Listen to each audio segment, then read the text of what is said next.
Left into the backcourt. Lillard keeps it himself. Fires it up. Oh, it's still game time. Oh, brother, what a shot. His 15th career 30-point playoff game. Game time didn't wait until the fourth quarter to take effect tonight. Welcome to a post-game playoff edition of Game Time Live with the Hall of Famer Isiah Thomas, NBA champion Steve Smith. I'm Jared Greenberg.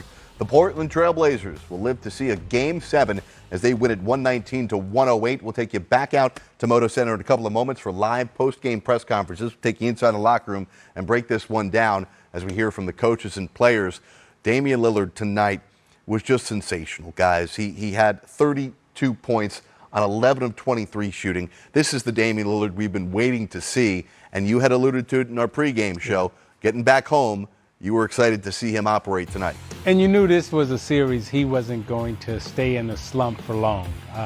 He hadn't been shooting the ball well, but he got back home, got in that arena, felt the cheers from the crowd, and, he just exploded, and he had some big shots, made some big shots, some tough shots. But we expect that from Lillard. And he and McCollum, the way they played tonight, I thought was big. But the biggest punch they got, was from Rodney Hood. I thought the way he came in, scored the basketball was great, and it's just a big boost for Portland. Zeke, you're so right, and I think C.J. McCollum needs to get a lot more credit.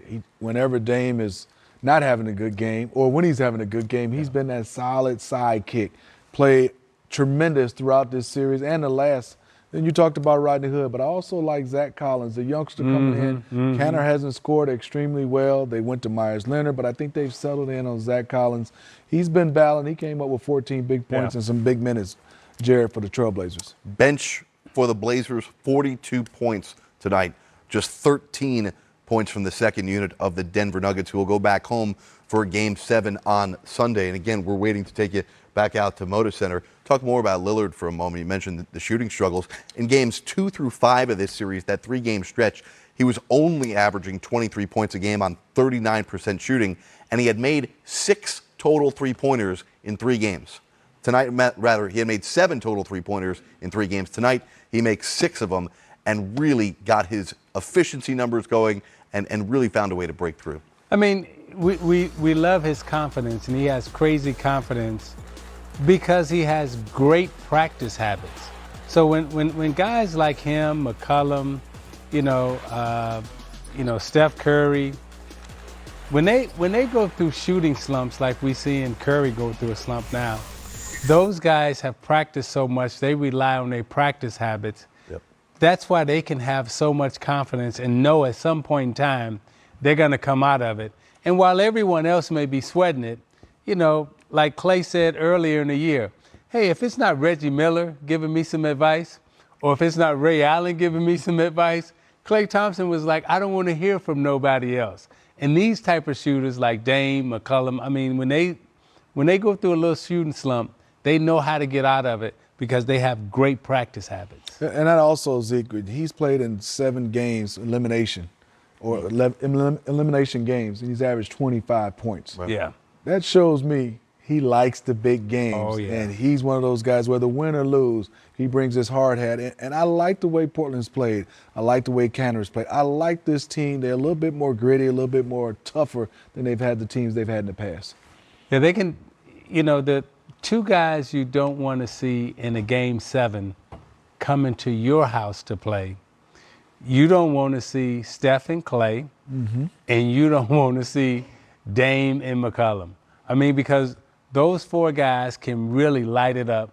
And, I throw one other guy in there too, Durant. You don't want to see him coming in. I don't want to see him in Game 1. But when you talk about like just, a guard tandems coming into your house on a Game 7, them guys, they can shoot the basketball and they can shoot you out of your house. So Denver's got to be a little nervous about a Game 7 in their building with Dame and McCollum coming in. Well, they have been so good on their home court, and as we talked about with the Philadelphia and Toronto series, home teams win 79% of Game 7s.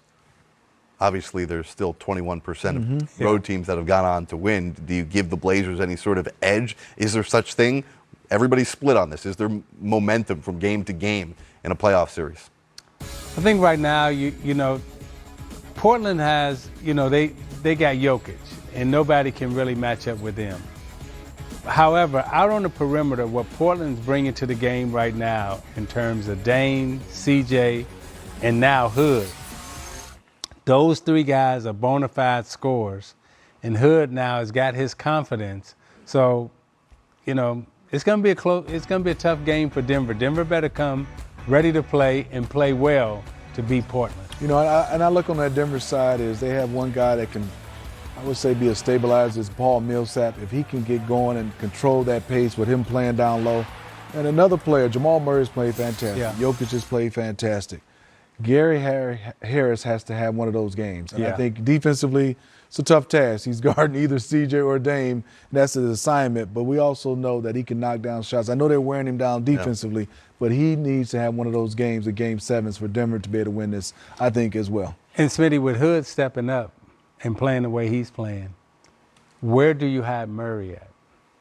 That's the problem. That's been the problem in this series, because Murray as a defender, you know, he hasn't been the greatest of defenders in this series. So whoever he's on, whether it be CJ, whether it be Dame, or whether it be Hood, that's who they're targeting. So, you know, Murray's going to have a great defensive effort in games. There's a wild factor, too, for Denver, Will Barton. Will Barton could come up with a big game. He almost got himself thrown out of this game. Yeah, he did. But there was, you know, he's got to stand up a little bit. You got to be smart, but you also can't back down when somebody pushes you first. Is there any sort of added advantage that Denver could come into Game 7 with, being that they got to this round by winning a Game 7 against the Spurs? Yeah, I think experience always helps. And then obviously throughout the season, you play the games to have this game on your court. You'd rather have it on your court than away. Right. And they do have one guy, and we see Will Barton and Seth Curry. And, you know, I thought Seth kind of instigated that one. You know, Will Barton was making sure that he let him know that I'm not really having it. You thought Seth instigated that one? Yes. Wow, I thought Seth was going to pick up his guy. Yeah, but no, Seth came over and pushed Will Barton to pick up his guy. Yes. Already, if you look at Will Barton, he's saying it was a bit of a pillow fight push. Yeah, but no matter what, don't push me. The circumstance is Will Barton is probably afraid. He almost into his knee, could have had an injury, and then you can't come over and push me as well. And I don't think Will Barton was mad at the guy who fell on his knee. Right. I thought he was just trying to, you know, protect himself. Brace himself, yeah. And I thought Seth came over and gave him a push. See, and nothing wrong with the little push by Barton back, but then now Seth, you can't walk up and close that gap now. Right. Yeah, now you can't. Now you can't close that gap. If you close that gap, he pushed you, you pushed him. That's everybody's good. But when you close the gap with force and a little quicker, you got to make sure you stay out of the distance. Yeah, when you walk into range. I call that Tommy Hearns distance. Yeah. When you walk into range. Tommy has some long jabs. Yes. You can't walk into swinging range. Yeah. You got to keep your distance. Yeah. With the 2 days off, we talked about it. Yeah, like, you stay over there. Don't lean in, please. Got to protect this. You know what I mean? We talked about this with the Philadelphia and Toronto series. Obviously, you know, both of these series now you get the added extra day off. Does that benefit any particular team in this series here, guys? You know, I don't think so. I think rest-wise, both these teams have played in these overtime games. Yeah. I think whoever you take care of your body mentally and also physically, that's the advantage whoever takes care of themselves. All right, Michael Malone's team will have a Game 7 after losing tonight back in their place. Here's the coach of the Nuggets.